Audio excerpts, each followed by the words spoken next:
What's up, y'all? Welcome back to an ESPN NFL 2K5 Tampa Bay franchise run. I'm sure I'll figure out how to say that eventually, but this is technically episode 2. It's our first game against Washington, and here's who they've got in all of their important positions. We got Mark Brunell in his 12th year out of Washington, definitely on the decline, maybe not on the decline. In his 3rd year in the league is Clayton Portis with his 90 speed and that 91 break tackle. He's going to be a thorn in our side, most definitely. Lavernius Coles also entering the core of his prime. He's got 1,200 yards receiving for the last 2 years in a row. He is a 94 overall. And the quarterback and everyone else is going to be protected by Chris Samuels on the left side with that 99 pass block, 97 run block in his 5th year out of Alabama. So solid offense and also a pretty solid defense. We've got LeVar Arrington as the single elite player. He's a 94 overall with that 93 tackle, but lots of good pieces, including a young Sean Taylor. May he rest in peace, although it looks like they've got some issues there. Defense, they're only a 64 overall, so maybe this won't be as tough of a matchup as we think. Let's throw it to Chris Berman. Hey, I'm Chris Berman. Coming up on ESPN, welcome one and all to NFL Kickoff Weekend 2004. Hope everybody had a great Labor Day weekend. I'm Chris Berman. Now we're ready for some football. We kick off our coverage of the NFL on ESPN with what ought to be a pretty good one. Tampa Bay, Washington, now.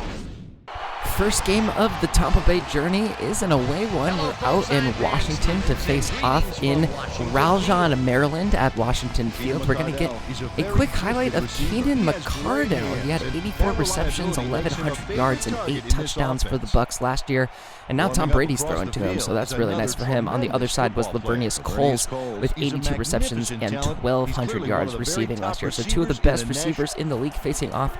Tom Brady and the Bucs are going to get the first drive of the game, and he hits Joey Galloway over the middle. It's also going to take me a second to start getting used to these names. I've been playing with a different franchise for so long. Little fake toss to hand off to Mike Allstott, and you know, your passing game can be great, and you can have the best quarterback of all time under center, but sometimes you can just hand it off to Mike Allstott and let him do his thing, barreling to a first down and more. And then Tom Brady must have not been used to looking into the sun or something like that, even though we're in Washington, not Tampa Bay right now, but he throws a very uncharacteristic receiver, underthrowing Keenan McCardell on the fade route. He only had one defender facing up on him, but Ralph Brown shows that he is not the defender to try and test like that. He gets in front of the pass. I do believe there was a 7-mile-per-hour wind blowing in our face, but that still should not have been too much for Tom Brady to handle. So a surprising turnover as the first thing that Tom does in a Tampa Bay uniform, and Clayton Portis does not wait for anyone to invite him. He breaks through the line on the left side, through the left side tackle,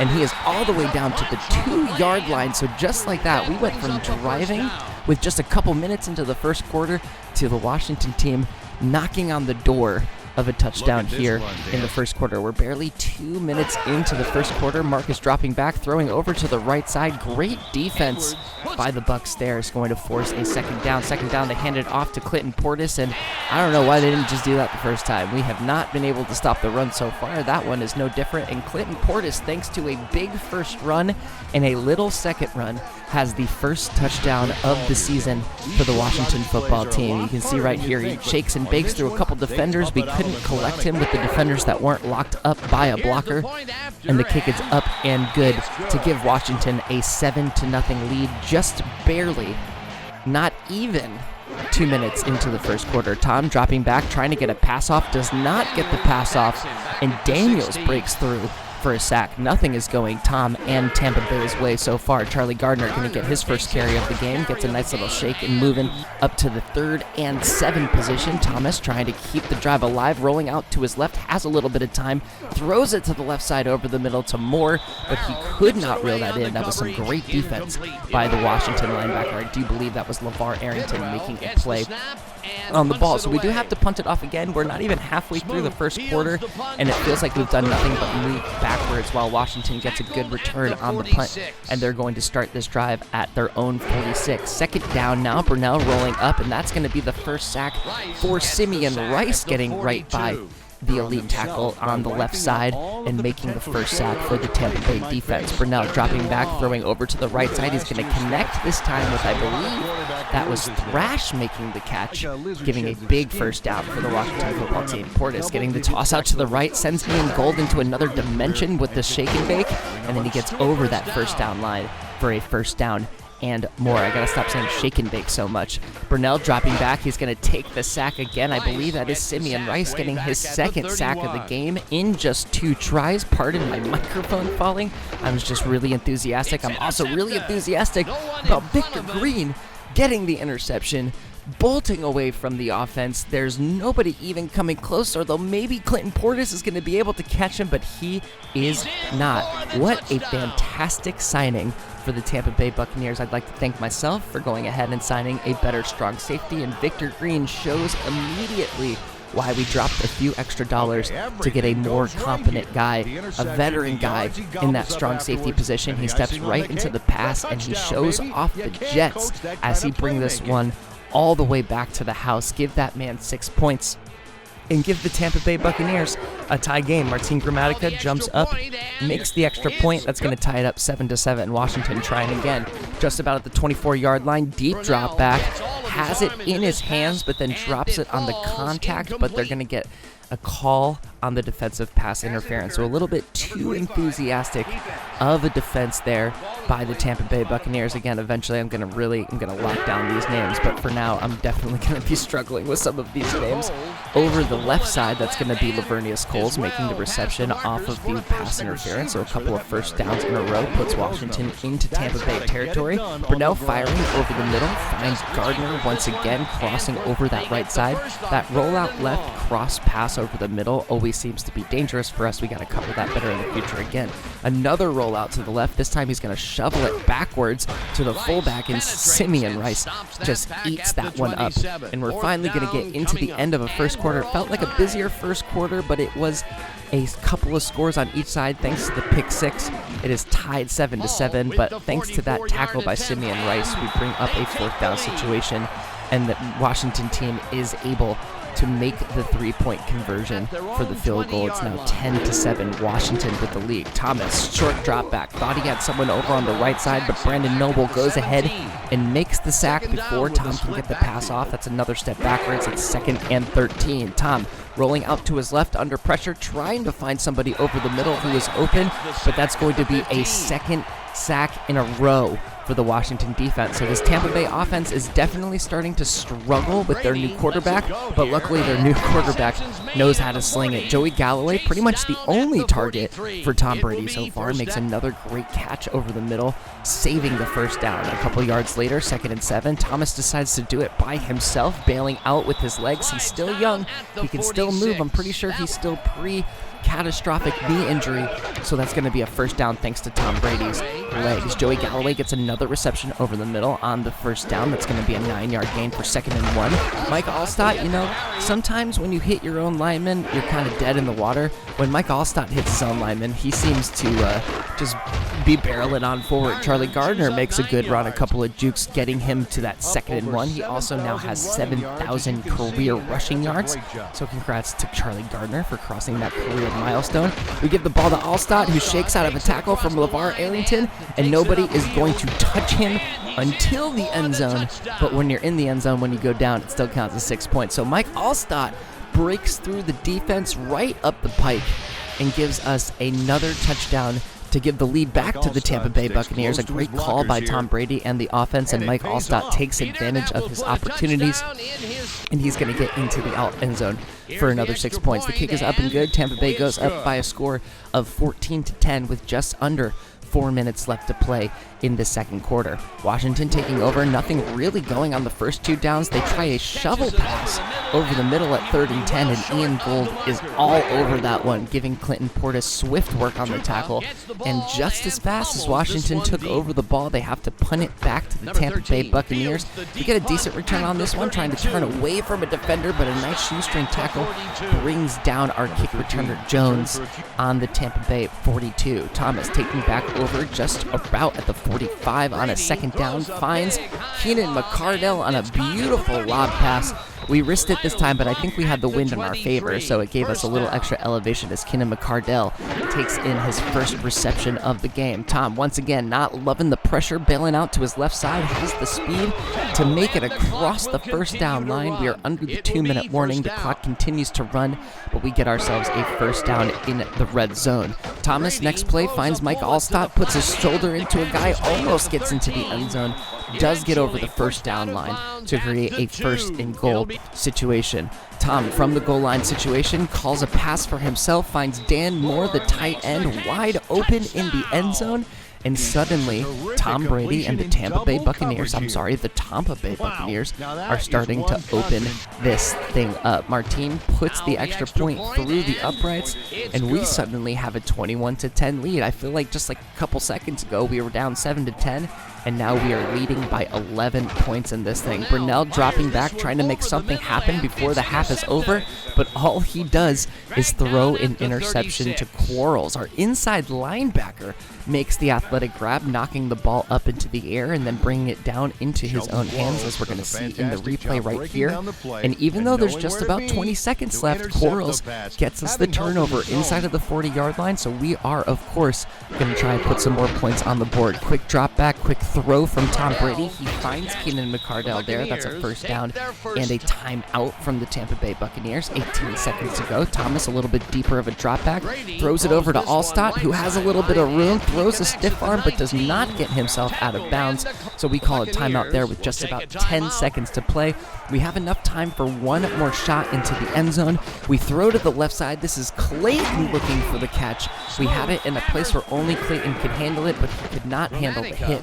So we go ahead and take the field goal from Martin Gramatica. It's a 27-yard play, and we get 19 seconds off of the board as we head into halftime with a 14-point lead. A 2-score lead. They would need 2 touchdowns to get back into this thing, and let's just take a quick look at how we're doing on the stats. We're actually keeping Washington really well contained. I feel like Clinton has a very quiet 61 yards, mostly because he had that huge run, pretty much the first play of the game. It gave him more than half of his yards.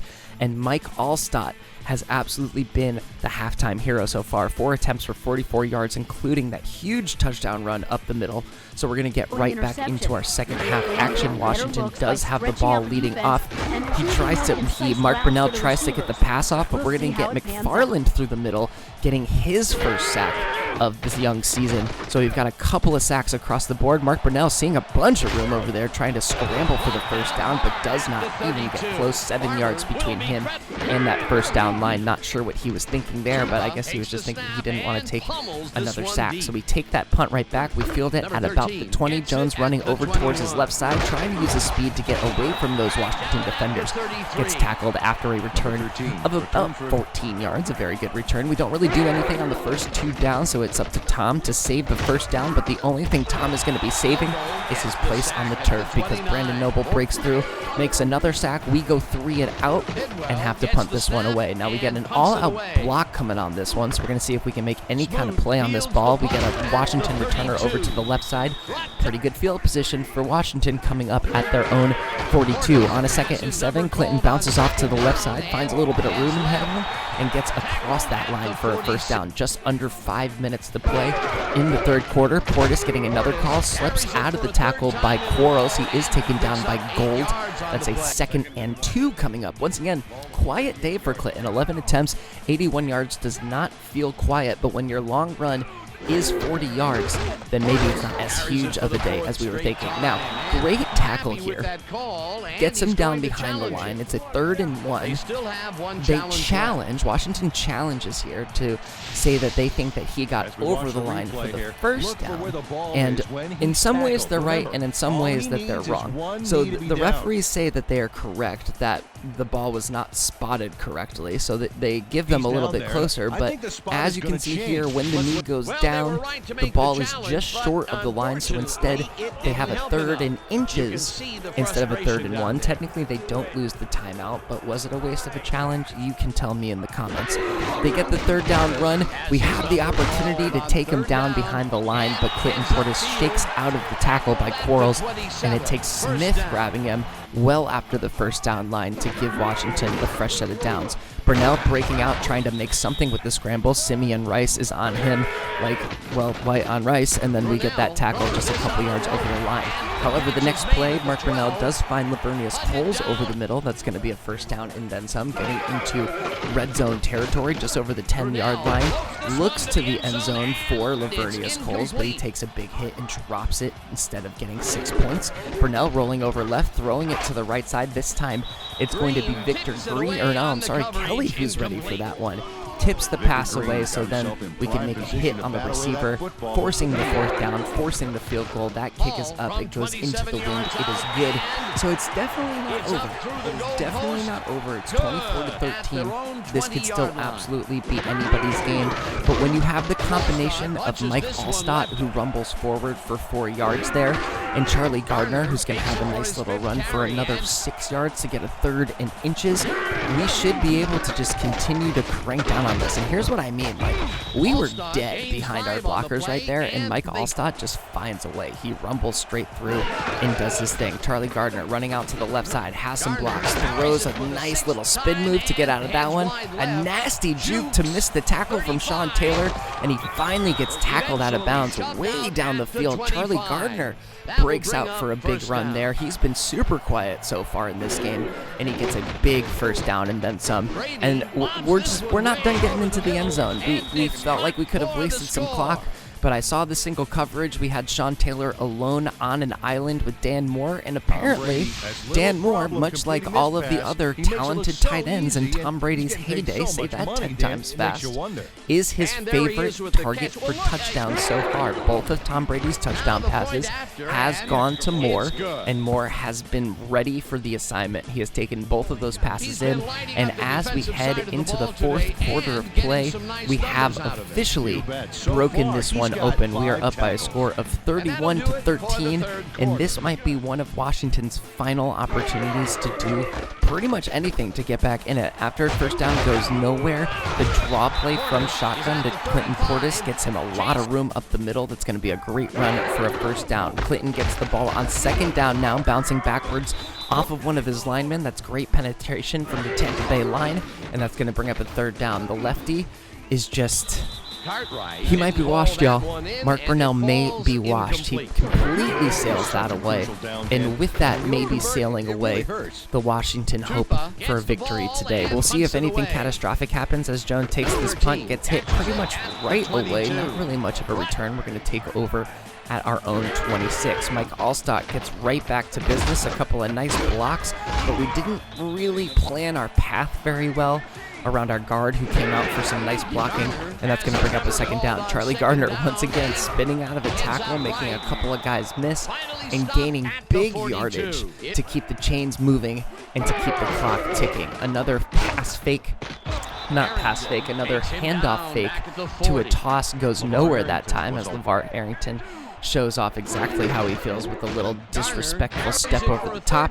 Another run doesn't really go anywhere. He gets 3 of those yards back. This is going to be a 3rd and 9 opportunity. We decide to stick with the run, and I mean, I guess we're just lucky that it's Mike Allstott, because having your blocker run straight into you before you start running is never a huge recipe for success. But he only gains a yard. That's going to be a 4 and 8. We're going to punt this one all the way away. We get the punter kicked out of bounds. The punt returner kicked out of bounds. I believe that's Fred Smoot at the 27. So Mark Burnell, another chance to actually show some competence, and he does show some competence, finding his receiver way deep over the middle. That's going to be a huge play for a 1st down and then some. We missed the sack. I'm giggling because I literally just watched myself miss the sack and give up another huge pass down the field. I think that's like a 30-yard gain all the way down to the 20-yard line. So Mark Burnell, we joked about him showing competence, and he immediately shows a little bit of competence until he throws the ball away again to the hands of a linebacker. It's the linebackers who are showing their soft hands as well as their nasty stiff arms, as Ian Gold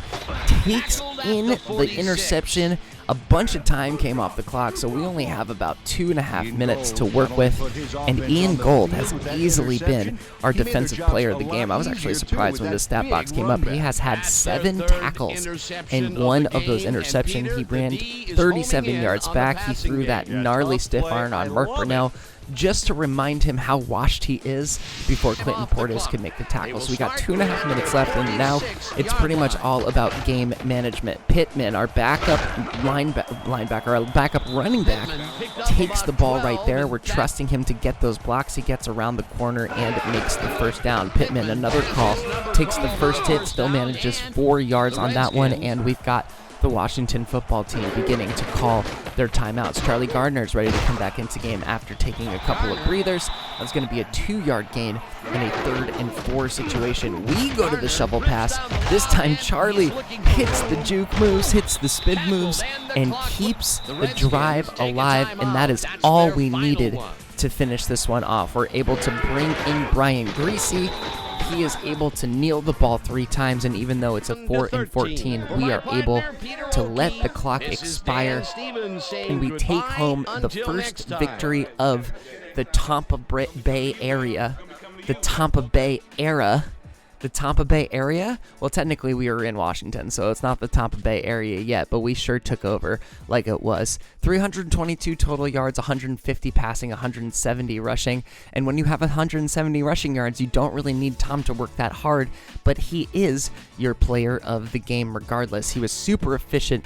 He had 10 of 14 on that passing, and he had 152 yards with 2 total touchdowns. So just an incredible game from Tampa Bay in his first in a Tampa Bay uniform. You can see there 116.7 on the quarterback rating, 71% on the pass percentage, 152 yards, 2 touchdowns, and that 1 interception. We made him look really good compared to Mark Brunell. Again, a quiet 110 yards from Clinton Portis, he got into the end zone once, as did Mike Alstott. Gardner was actually our lead receiver, which is funny, 53 yards in catching. Galloway, McCardell, Thrash, and Coles on there as well, but it was Moore who had the 2 touchdowns. Ian Gold leading the way in tackles, Sebastian Quarles and Green right behind him. Rice had 2 sacks, McFarland had 1 sack. A bunch of guys on Washington also were able to get a sack. Green in general was all over the passes, as was Rondé Barber, and it was Green, Quarles, and Gold getting the interceptions for the Tampa Bay Buccaneers. So we have the Seattle Seahawks coming up once. Next, we're going to give it to Chris Berman and SportsCenter one more time. Thanks for coming out. Drop a sub if you're enjoying the Tampa Bay era, and we'll see you on the next one. This is SportsCenter. I'm Chris Berman. Let's get straight to the action. In our first game this week, we had the Bills edge their way to a narrow 3-point win. Rashawn Woods had a stellar game, but all said and done, his performance wasn't enough to lift his team to a victory. Johnny Morton Saltz pulled down 100-plus receiving yards and helped his Chiefs beat the Broncos.